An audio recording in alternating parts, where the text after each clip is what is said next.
damai sejahtera bagi kita semua. Shalom. Tuhan Yesus memberkati setiap kita. Nah, Bapak Ibu, pada kesempatan yang berbahagia ini kami juga sangat berbahagia karena hari-hari yang ditunggu kedua calon mempelai sudah tiba. Kami juga menyambut kedatangan dari keluarga besar, dari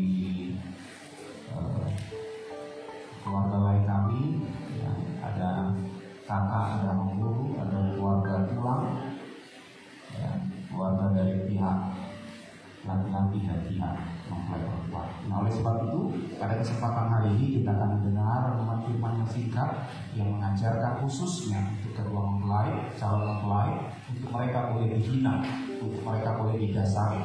Memang secara training mereka sudah diajar lewat firman Tuhan, tetapi dalam kesempatan pada pagi hari ini kita juga bersama boleh menerima pengertian daripada firman Tuhan. Nah, tema pemberitaan firman pagi ini adalah tentang pernikahan Kristen. Mungkin bisa dibantu untuk tekan panah ke bawah. Ya, pernikahan Kristen, ya. Di situ kita lihat ada foto Nando dan Ria Otorita, atau yang dikenal biasa dipanggil dengan nama Rita. Jadi singkat Ria Otorita menjadi Rita. Nah, mereka senyumnya luar biasa, ya, sehingga mereka punya masa depan. Tatapan mereka punya masa depan, pengharapan yang cukup panjang. Cita-cita mereka jauh ke depan.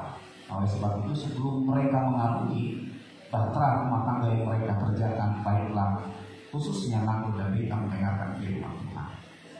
Nah, pernikahan itu merupakan ide yang bukan dikeluarkan oleh manusia. Memang Nando dan Rita saat ini dipersatukan oleh Tuhan karena mungkin ada rasa jatuh cinta, ada rasa pria dan wanita yang mungkin ada sesuatu yang berbeda. Tetapi kita harus mengetahui ide pernikahan, yaitu kita buka dalam Kejadian pasal yang kedua ayat yang ke-18. Kejadian pasal yang kedua ayat yang ke-18, demikian firman Tuhan. Tuhan Allah berfirman, tidak baik kalau manusia itu seorang diri saja. Aku akan menjadikan penolong baginya yang sepadan dengan dia. Ide pernikahan itu bersumber daripada Allah kita. Ya, Tuhan melihat ketika semua sudah diciptakan dari hari pertama sampai hari ke-6. Dan ketika manusia sudah diciptakan, dia melihat semua binatang, dia melihat semua yang diciptakan itu tidak ada yang sepadan dengan Adam. Lalu dia berkata, Tuhan berfirman, tidak baik kalau manusia itu seorang diri saja. Aku akan menjadikan penolong baginya yang sepadan. Ini ide pernikahan adalah bersumber daripada Tuhan.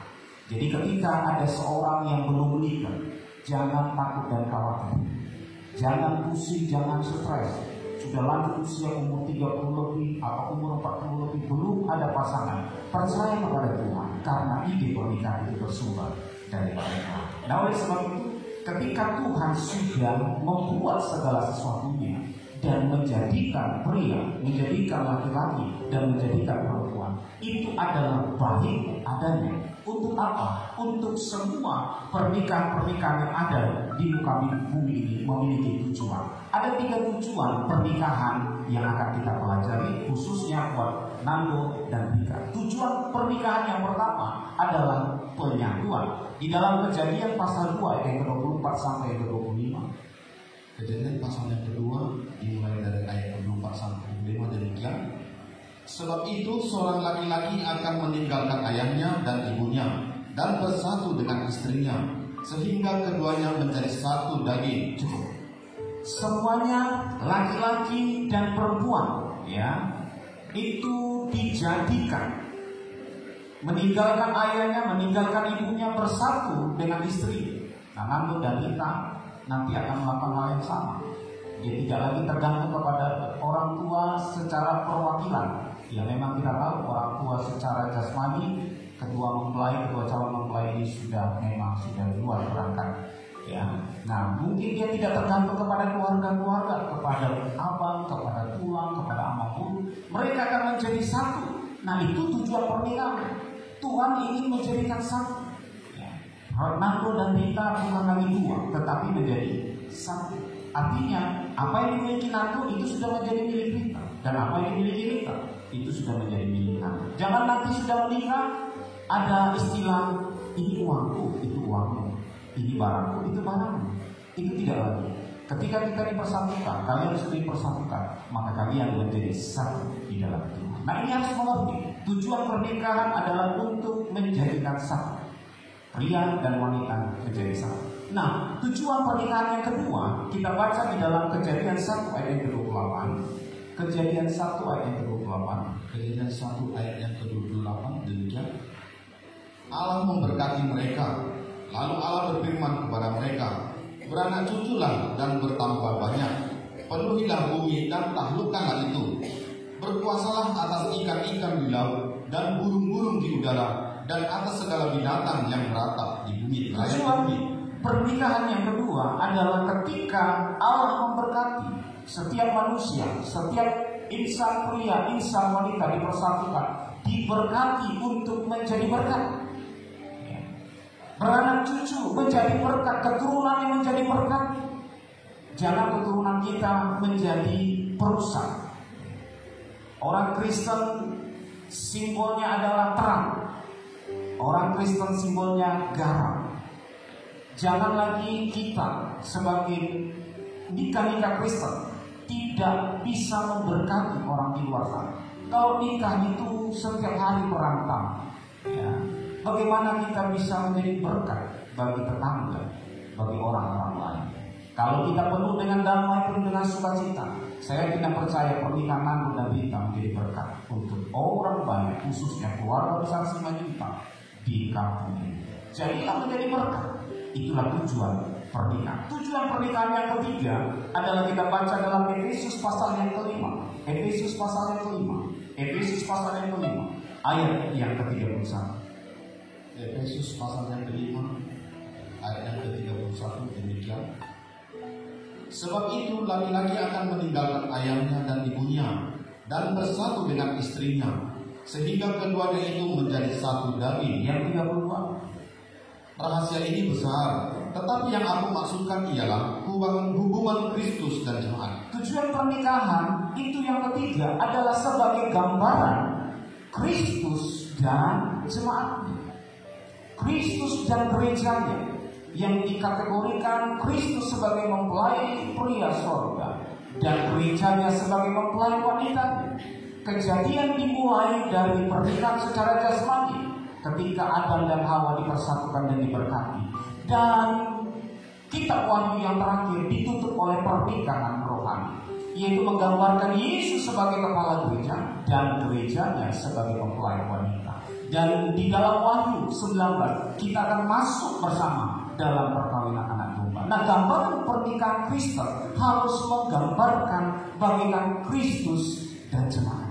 Seorang suami harus mengasihi istrinya, seorang istri harus menghormati suaminya, supaya terjadilah gambaran itu nyata. Orang akan melihat, oh, Kristus nyata di tengah-tengah rumah tangga kalian. Oleh sebab itu, pahamilah firman Tuhan, supaya dasar dalam rumah tangga Nando dan Rita itu benar-benar mengerti. Jangan atas dasar keinginan nafsu duniawi, jangan atas dasar hanya suka dilihat dari mata, tetapi benar-benar lahir dasar firman Tuhan yang membekak, yang membentengi pernikahan Nando dan Rita. Nah, tujuan pernikahan itu kita sudah melihat, tetapi kita harus mengetahui lebih lanjut apa yang sebenarnya yang biasa menjadi perusak pernikahan. Ya. Perusak pernikahan ada dua yang saya mau bagikan kepada Nando dan Rita. Yang pertama, biasanya rasa tidak puas. Ya. Nikah itu bisa hancur, bisa berantakan karena ada rasa tidak puas. Rasa tidak puas terhadap diri sendiri, rasa tidak puas terhadap pasangan kita, suami kita atau istri kita. Rasa tidak puas akan income yang ada. Ya, kadang-kadang itu bisa menjadi pemicu, sehingga rasa tidak puas itu akan memberikan pertumbuhan menjadi suka menuntut. Ya, kadang baik kurang baik, ya, cepat kurang cepat. Itu lahir dari rasa tidak puas. Apa kata firman Tuhan di dalam rasa seperti ini? Dalam 2 Korintus pasal 9 ayat yang ke-8. 2 Korintus pasal 9 ayat yang ke-8. 2 Korintus 9 ayat yang ke-8. Dan Allah sanggup melimpahkan segala kasih karunia kepada kamu, supaya kamu senantiasa berkecukupan di dalam segala sesuatu, dan malah berkelebihan di dalam berbagai kebajikan. Nando dan Rita harus memahami bahwa rasa cukup itu bisa menggantikan rasa tidak puas. Milikilah rasa cukup, sama seperti doa Bapa kami yang diajarkan. Berikanlah kami makanan kami yang secukup. Artinya pola kehidupan orang-orang Kristen adalah pola yang disertai rasa cukup. Kalau Nando merasa rasa cukup, istrinya Rita memasak makanan walaupun mungkin rasanya agak kurang asin atau kelebihan asin, tapi bisa kita memberikan rasa cukup pada dia. Rita demikian juga, ada hal-hal yang kurang dengan Nando. Rita juga bisa memahami dan mencukupkan, menguasai dirinya dengan rasa cukup dalam segala sesuatu, dan malah berkelebihan dalam berbagai kebajikan. Itu dimaksud berbagai kebajikan adalah segala perbuatan-perbuatan orang-orang kudus, perbuatan baik kita. Nah, oleh sebab itu mengerti, jangan saling menuntut. Ini perusak pernikahan. Ya, banyak nikah-nikah yang rusak sekarang karena banyak tuntutan. Ya, ganteng kurang ganteng, cantik kurang cantik. Jadi kita dikontrol firman sehingga kita punya rasa cukup. Yang kedua, perusak adalah keserakahan. Iri kepada tetangga, iri kepada orang lain yang lebih daripada kita. Itu serakah.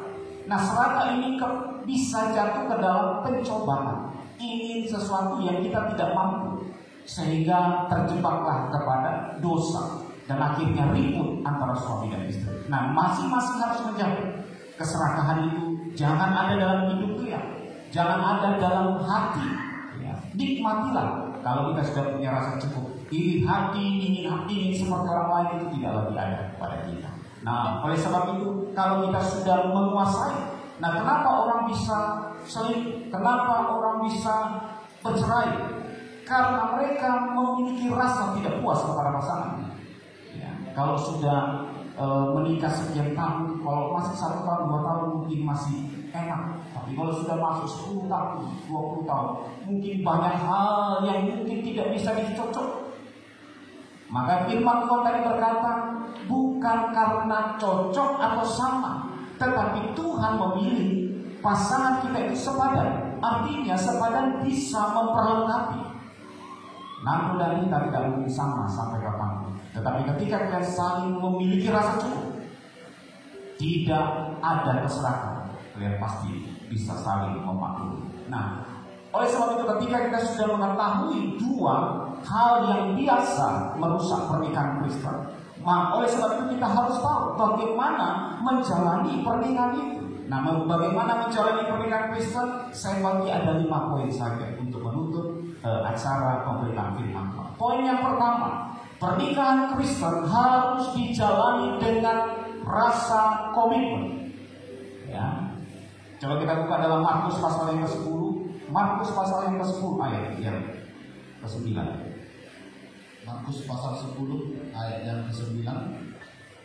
Karena itu, apa yang telah dipersatukan Allah tidak boleh diceraikan manusia. Ini harga mati dalam pernikahan Kristen. Ini komitmen mati yang tidak bisa ditawar dalam pernikahan Kristen. Apapun alasannya, jangan ada perceraian.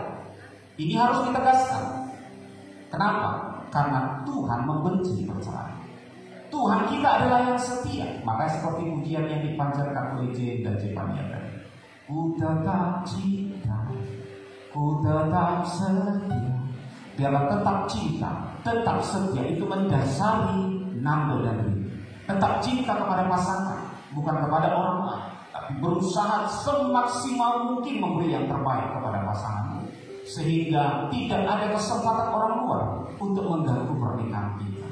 Komitmen itu mendasari pernikahan Kristen, sehingga kita tidak mungkin alasan apapun tidak boleh ada perceraian. Di dalam pernikahan tidak ada emergency exit. Emergency exit itu hanya ada di mall dan di hotel. Tangga darurat, pintu darurat itu hanya ada di gedung-gedung tinggi. Di pernikahan tidak ada emergency exit, tidak ada jalan keluar darurat. Apapun yang kalian hadapi ke depan harus kalian hadapi dengan tabah, dengan sabar, dengan percaya pasti Tuhan mengubah segala sesuatu indah pada waktu. Jangan sedikit-sedikit mengadu, ada masalah mengadu ke keluarga. Tidak baik seperti itu. Selesaikanlah sendiri. Ada masalah internal kita, selesaikan. Jangan campur tangan keluarga perempuan, keluarga lagi yang kadang-kadang bisa membuat jadi satu perbedaan pandangan sehingga membuat percekcokan. Selesaikan dan dasarilah itu semua dengan Tuhan. Nah, dalam nikah bukan menonjolkan, di dalam komitmen itu bukan menonjolkan perasaan. Perasaan itu dia fluktuatif, dia tidak flat. Perasaan itu fleksibel, ya. Kadang-kadang perasaan kita mau bad mood, ya. Perasaan kita kadang-kadang kalau capek sampai rumah nanti nanggur pergi bekerja. Ketika sampai rumah sudah capek, supaya sampai rumah kita nggak sediakan kopi misalnya begitu, atau sediakan teh, atau sediakan air putih. Kadang perasaan kita jengkel. Itu biasa perasaan-perasaan. Nah, makanya di dalam komitmen pernikahan Kristen jangan menonjolkan perasaan ini, tapi ingatlah pernikahan yang dipersatukan oleh Tuhan tidak boleh diceraikan oleh alasan apapun. Ya, paham ya? Tidak boleh diceraikan oleh alasan apapun. Nah, komitmen itu lebih tinggi daripada sekedar janji. Nah, nanti setelah firman Tuhan ini nanti akan ada pengucapan ikrar janji. Komitmen itu lebih tinggi daripada sekedar janji yang keluar dari mulut ini. Janji bisa tinggal janji, tapi kalau orang Kristen yang sudah berkomitmen, dia pasti tetap setia. Dasarilah pernikahan Kristen yang pertama dengan komitmen. Amin. Amin kita. Biar saking dekat terlalu tinggi ya tidak apa-apa. Terlalu tinggi janji. Yang pertama komitmen, yang kedua waktu bersama. Ya. Coba kita buka dalam Efesus pasal yang kelima. Efesus pasal yang kelima ayat yang ke-15. Efesus 5 ayat yang ke-15 demikian. Karena itu perhatikanlah dengan sesama bagaimana kamu hidup. Janganlah seperti orang bebal, tetapi seperti orang adil. Waktu harus kamu pergunakan, Nando dan Rita. Ya, setelah menikah, waktu melihat jangan habiskan kepada hal-hal yang bukan ada faedahnya. Nongkrong-nongkrong kepada teman-teman, ya. Sudah menikah, ingat kita waktu bersama kita harus bersama istri, ya. Saya dulu memang waktu pertama menikah dengan istri, kadang-kadang lupa memang kita sudah menikah. Tapi harus ingat, ya, ketika kita sudah menikah, ada istri yang menunggu di rumah. Ya, jangan ketika kita asik bekerja, cari waktu kamu belum menikah bisa kamu sampai 24 jam kamu bekerja. Tapi sudah menikah kamu harus atur waktu. Istri menunggu di rumah. Nah, waktu itu harus dimanfaatkan. Waktu itu dimanfaatkan untuk apa? Untuk membangun mesbah bersama dengan pasangan kita. Nah, ada istilah kami berkata doa sepakat. Saya bersama istri melakukannya. Doa sepakat. Beda dengan doa rantai, beda dengan doa pribadi. Doa sepakat itu membuat ada benteng dari malaikat surga membentengi pernikahan kita. Capek atau tidak capek, kita harus usahakan sebelum tidur lakukan doa sepakat suami dan istri. Ya, makanya penting waktu bersama. Biasakan kita ngobrol hal-hal yang apa yang akan kita kerjakan ke depan bersama dengan istri, bersama dengan suami. Makanya waktu bersama itu penting. Kalau nanti Tuhan sudah menganugerahkan keturunan seorang putra atau seorang putri, kalian harus bersama-sama juga membangun waktu bersama. Untuk apa? Untuk membangun mesbah keluarga, mengajarkan anak-anak kalian ke depan tentang kebenaran dan didikan-didikan Tuhan, agar hidup mereka bertumbuh kepada kebenaran firman Tuhan. Nah, waktu bersama harus dijalani. Jangan kita lupa waktu kita yang bukan. Nah, yang ketiga, kita harus saling menghargai dan saling mengerti. Ya, paham? Saling mengerti. Nah, nanti habis firman saya akan tanya Nando dan Rita apa poin-poinnya ya. Harus benar-benar ingat ya. Jangan gini-gini tapi masukkan keluar diri ya. Nanti dasar firman Tuhan harus lengket di hati ya. Tinggalkan dulu. Mungkin ada hal-hal kekurangan, ada hal-hal yang lain belum selesai, tinggalkan dulu. Kita masuk di hari yang bahagia ini ya. Jangan pikirkan kekurangan-kekurangan itu sudah. Yang lalu telah berlalu, sekarang kita akan menyongsong kehidupan yang akan datang. Nah, yang ketiga saling menghargai dan saling mengerti. Nah, kadang banyak suami istri yang tidak mengerti akan hal ini. Kenapa saya berkata saling menghargai, saling mengerti perbedaan? Saya sangat paham bahwa Nando dan Rita itu dari keluarga yang berbeda, dari suku marga yang berbeda, dari pola asuh yang berbeda. Ya, Nando marga Simanjuntak, Rita Boronegoro. Itu sudah berbeda. Belum lagi jenis kelamin berbeda. Belum lagi ketika kita besar di lingkungan yang berbeda. Pendidikan latar belakang berbeda, pergaulan kita berbeda, teman. Dan itu sudah menjadi satu karakter di dalam tubuh Nando, di dalam tubuh Rita. Tetapi ketika kita masuk dalam nikah, Nando dan Rita harus mengerti, harus menghargai istri. Rita harus menghargai suami, karena dialah yang dipilih menjadi pendamping yang sepadan bagi kedua. Hargai dan mengerti perbedaan. Jangan saling menutup, ya, hargai. Ya, hargai Nando, hargai Rita. Di dalam Efesus pasal 5 ayat yang ke-22, Efesus pasal yang ke-5 ayat yang ke-22 demikian. Hai istri, tunduklah kepada suamimu seperti kepada Tuhan. Terus, karena suami adalah kepala, istri sama seperti Kristus. Dan ulang kembali, karena suami adalah kepala, istri sama seperti Kristus adalah kepala jemaat. Dialah yang menyelamatkan tubuh. Ayat yang ke-25. Hai suami, kasihilah istrimu sebagaimana Kristus telah mengasihi jemaat dan telah menyerahkan dirinya baginya. Kita harus mengerti tanggung jawab masing-masing. Istri tanggung jawabnya tunduk kepada kita. Kepada siapa tunduk? Kepada suami. Siapa suami nanti? Siapa? Bang Nando, ya. Dan sebagai suami, apa tanggung jawab suami? Mengasihi istri. Siapa istri? Ya, kalau kita belum ya. Kita harus menghargai tanggung jawab masing-masing sudah ada, supaya kita tidak salah dalam menjalankan tanggung jawab. Nah, oleh sebab itu saling memahami, saling mengerti perbedaan ini adalah konsep dalam pernikahan Kristen. Dasar-dasar firman Tuhan itu sudah jelas, supaya kalian bisa menjalani dengan baik. Nah, yang keempat, bagaimana perjalanan Kristen, pernikahan Kristen itu? Yang keempat adalah komunikasi, ya, komunikasi yang baik. Coba buka Amsal 15 ayat yang pertama. Amsal pasal 15 ayat yang pertama. Jawaban yang lemah lembut meredakan kegeraman, tetapi perkataan yang pedas membangkitkan marah. Jawaban yang lemah lembut meredakan ketika ditanya, jawablah dengan lembut. Nanti bertanya sesuatu sama kita, sayang, sudah selesai pasangan kita. Apa katanya masak-masak? Aku capek ini, baru nyuci. Itu tidak jawaban lembut. Jawablah dengan lembut. Walaupun mungkin ada keletihan, kecapean. Memang di rumah itu istri saya memang capek. Ya, dia menyelesaikan pekerjaan yang tidak kelihatan, tapi pekerjaan itu terus ada. Ya, beda dengan laki-laki, pekerjaannya keras-keras nampak. Ya, kelihatan lebih capek. Tetapi perempuan itu juga mengalami keletihan.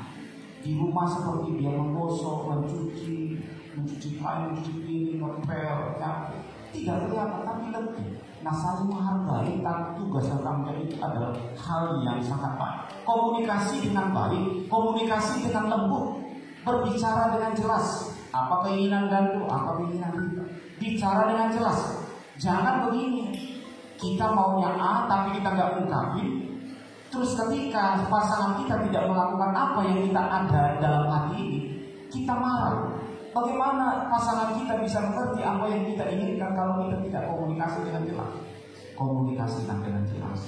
Bang Nando, bang saya, aku pengen makan bakso, belikan. Jangan kita harap nanti maunya bang Nando pulang bawa bakso. Rupanya dia tak bawa bakso. Dia bawa apa? Dia bawa paku-paku hasil dari pekerjaan. Sisa bang, kamu langsung ngantuk. Bicara dengan jelas, itu sangat penting. Dalam komunikasi kita harus menjadi teman bicara yang baik.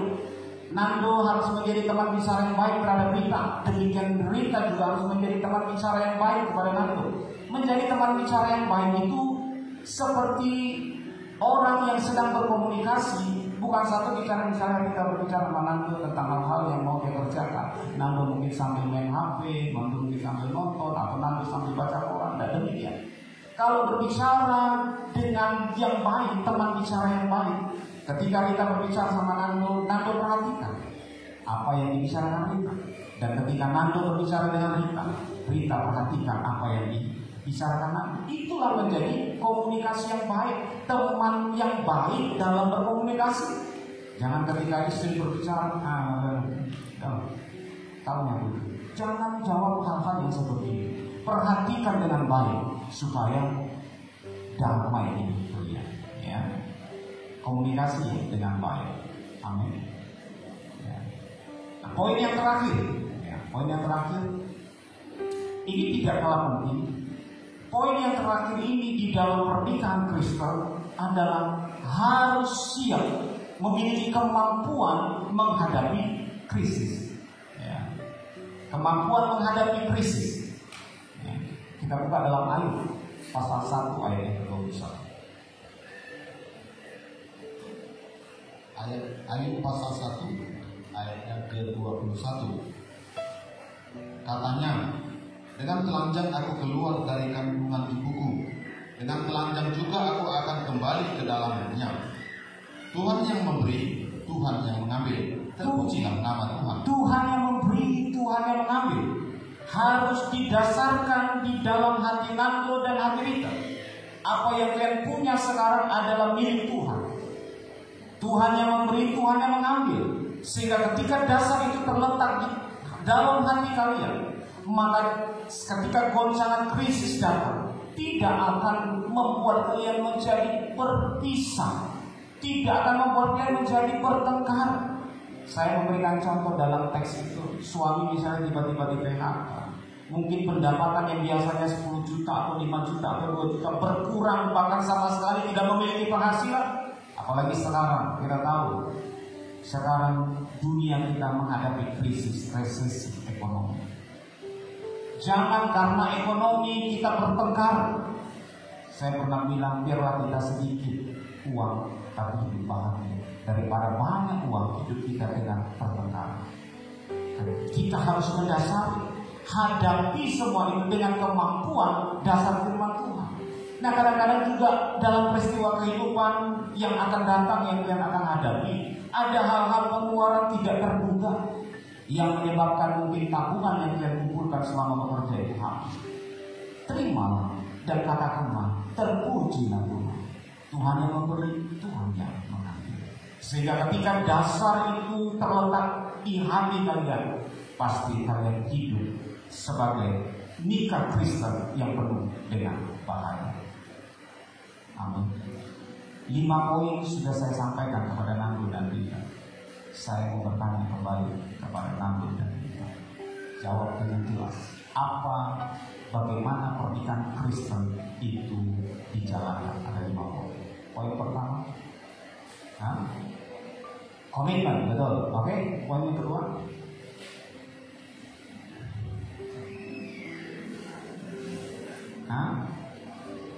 ya, itu poin ketiga, saling menghargai. Oke. Terus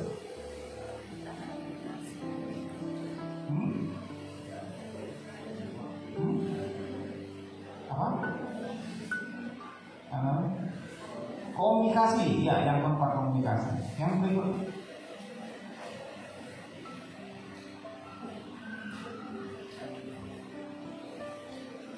kemampuan menghadapi krisis. Ini kayak masih ada kan? Itu yang kelima. Yang kedua tadi masih lompat. Apa yang kedua itu?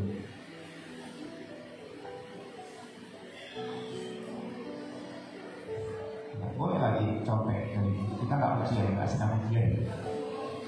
Waktu bersama, ya ingat nanti kamu sudah menikah, ketika bekerja batasi pekerjaan di luar, walaupun banyak job kita, ingat istri sudah menunggu.